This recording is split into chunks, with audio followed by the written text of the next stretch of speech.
Calvin Bungizer was a 22-year-old man who lived in Kentish Town, North London. On the evening of April 1, 2019, he was walking along Grafton Road, near his home. He lived with his girlfriend and was on his way to see her when he was ambushed. Mr. Bungizer was attacked and fatally stabbed by several people dressed in black and with their faces covered, witnesses told the Camden New Journal. The incident occurred at around 8:30 p.m. and witnesses reported hearing shouting and arguing before the attack. Calvin Bungizer, 22, was chased and knifed by a gang who escaped in a dark VW Bora which was later found burned out. He was ambushed and left for dead in Grafton Road, Kentish Town. Despite the efforts of paramedics who arrived on the scene quickly, Calvin Bungizer was pronounced dead at the scene at around 9 p.m. The police launched an investigation into his death, and they arrested a 17-year-old boy on suspicion of murder. The suspect was later released on bail. Mr. Bungizer's family said in a statement, "We are, as a family, still devastated after Calvin's murder. Calvin's mother is in constant pain and feels like she is living in a nightmare. We cannot begin to move on until justice is brought to those who committed this brutal crime." Detectives have previously released CCTV footage of the getaway car believed to have been driven by the killers. After the killing, Mr. Bungizer's uncle Claude Mampuila said, "He was always laughing, dancing and happy with people. He was not any trouble and very good."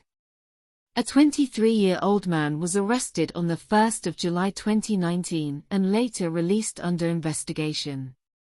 Calvin's family and friends were devastated by his death and organized a vigil in his memory. They described him as a kind and loving person who was always willing to help others. They also appealed to anyone who had information about the attack to come forward and help the police with their investigation. The case of Calvin Bungizer's murder remains open, and the police continue to seek justice for him. His family and friends remember him as a kind and gentle soul whose life was cut tragically short. Rest in peace, Calvin Bungizer. Your light may have been extinguished too soon, but your memory will live on in the hearts of those who knew and loved you. Inquiries are ongoing.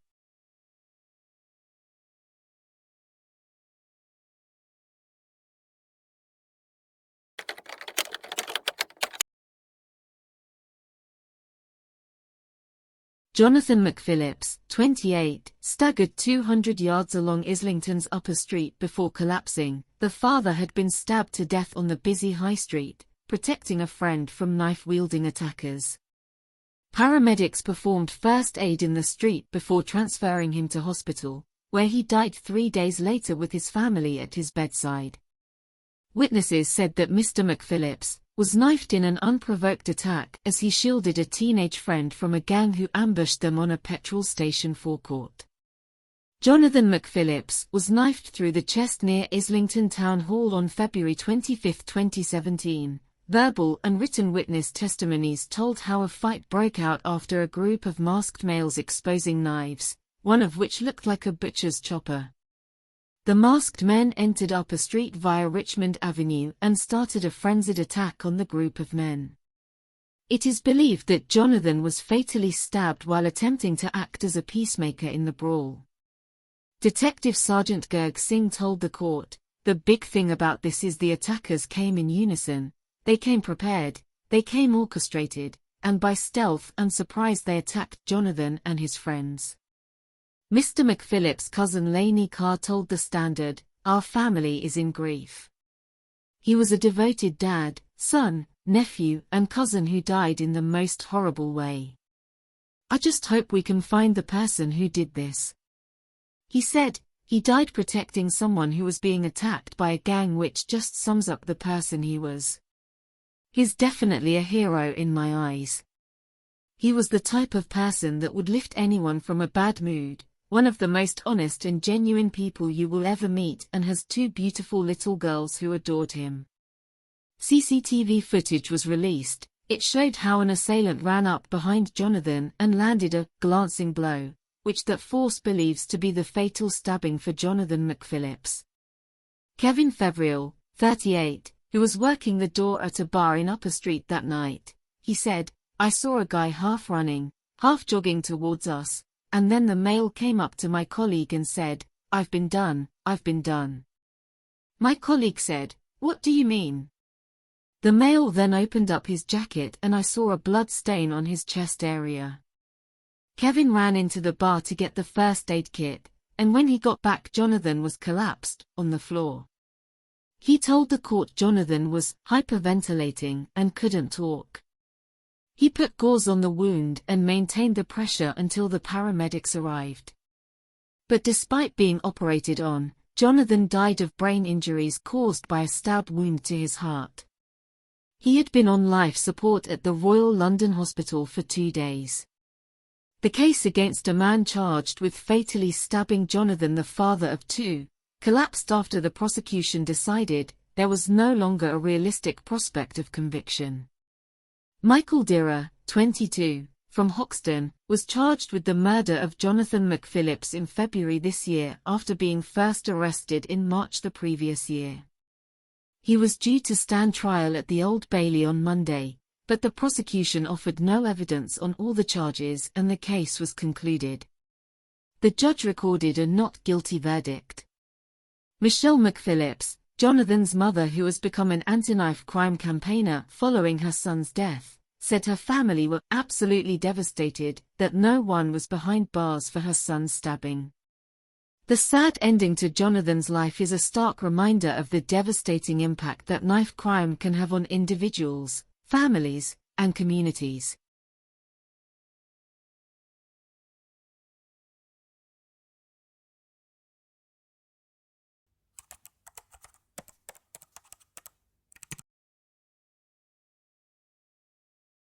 Sammy Sidhom was stabbed in Chestnut Avenue in Newham shortly before 11 p.m. on Monday, the 16th of April 2018.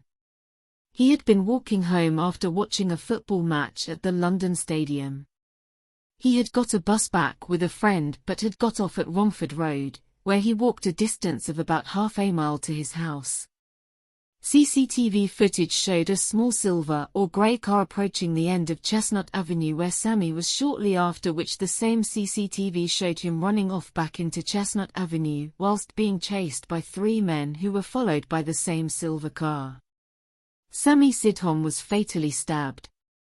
It was thought that there had been 4 people involved, the driver of the silver car and the 3 people that got out to attack Sammy Sidhom. He had been stabbed in the back multiple times as well as in the groin. After being stabbed, neighbors heard Sammy cry out, "Please help me, I've been stabbed." Neighbors went out to try to stop his bleeding. He died 45 minutes after being stabbed. One person that tried to help him said, he was mumbling incoherently. It was horrific and traumatic. His father said that he had been waiting for Sammy, and when he noticed blue lights of the emergency services outside in the street, he went out to find that Sammy had been stabbed and was by his side when he died. It was thought that he had been a victim of mistaken identity. The police said that the weapon appeared to be a long thin blade, which was never recovered. When he had got to the end of his road, that it appeared that he chose to take the long way home. It was thought he had done that because he had seen a fight that he wanted to avoid. It was thought that the fight was between 2 rival gangs.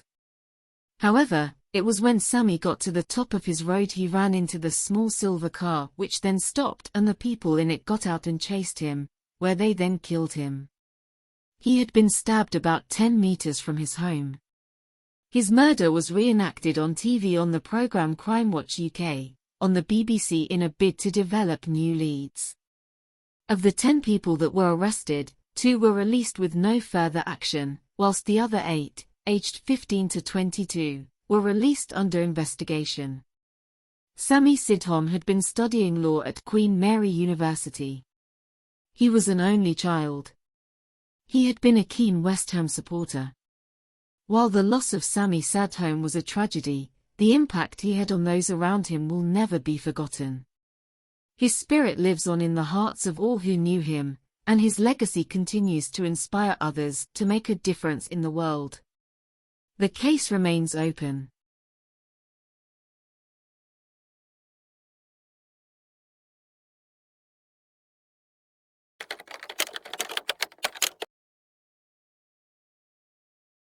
Just been the worst nightmare. I wouldn't wish it on my worst enemy. Wouldn't wish it on no one, to go through something like this or similar or anything, because losing someone close to you in such a tragic way, that's what flips the whole script, and that's what makes it worse than it just being a natural death or an accident or something that you can say, all right, I know how it happened. No, this wasn't like this.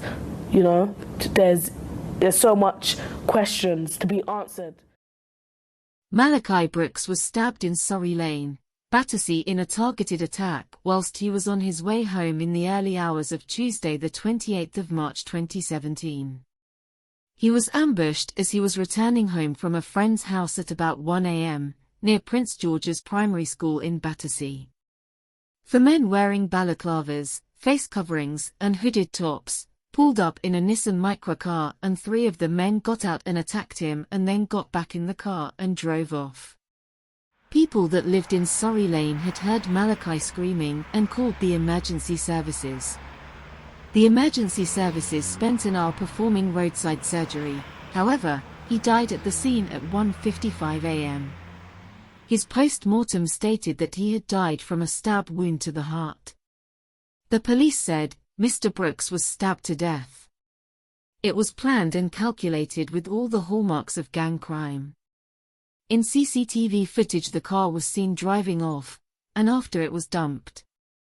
The 4 suspects left it and were seen on CCTV going off along the towpath that led to a pathway running along the River Wandle. The car was later set on fire at 4:10 a.m. the following day. 3 people were convicted for perverting the course of justice and arson offences relating to the setting of the car on fire, which was said to have been to destroy any forensic evidence such as fingerprints and DNA that was left in it. 2 men had initially been charged with Malachi Brooks's murder, but the murder charges were later dropped. Evidence showed that the car had been stolen 5 days before the murder and that it had been regularly driven by the 20-year-old. The 20-year-old man was said to have been a member of the Tooting Trap Stars gang. The police said that they were sure that there were people in the area who knew those responsible for this murder. The loss of Malachi Brooks is a tragic reminder of the urgent need to end knife crime. We owe it to him and to all the other victims of knife crime to work towards a future where everyone can live without fear.